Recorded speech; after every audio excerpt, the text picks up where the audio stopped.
Finalement, est-ce que toute contre-culture est marchande? Galuzzo, il démonte ensuite l'idée selon laquelle il y aurait eu une vraie contre-culture et une autre récupérée par le capitalisme. La contre-culture est, selon Galuzzo, intrinsèquement marchande. Elle n'a pu se développer que sur la base d'infrastructures du marché qui reposent sur des moyens de communication et d'échange de masse.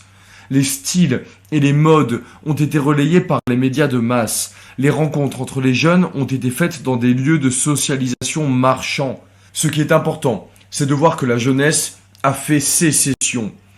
Plus de fêtes locales dans la communauté, avec des jeunes, des vieux, mais des fêtes à l'extérieur, avec une industrie dédiée au divertissement, j'en avais parlé longuement, je sais plus trop quand. Finalement, tout le monde va pouvoir acheter des signes de la contre-culture, et en se vulgarisant, ces signes vont perdre leur valeur. Souvenez-vous de la bourgeoisie du 19e qui collectionnait frénétiquement une foultitude d'objets. Ils ont ragé quand la petite bourgeoisie s'est mise à copier leurs pratiques, et ils ont dû trouver d'autres moyens de se distinguer. C'est toujours ce même processus qu'on retrouve. Bref, à partir des années 60, on ne s'identifie plus en priorité à la place qu'on occupe dans l'appareil productif ou à une communauté locale, mais on choisit une tribu de consommation.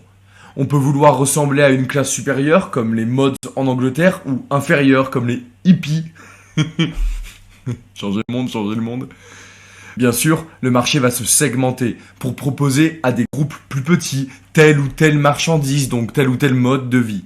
La segmentation permet à une même entreprise de profiter de l'ensemble des opportunités du marché.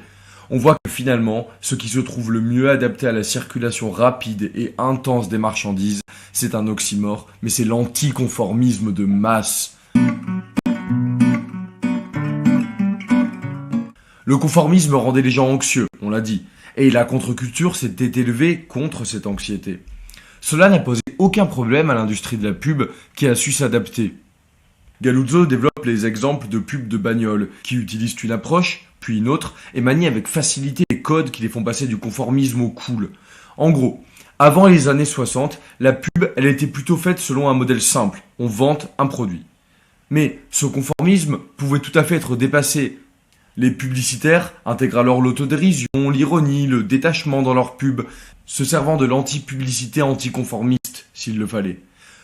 Pendant ce temps, les produits se vendent tout autant. En se faisant plus cool, les pubs se sont rapprochés des consommateurs.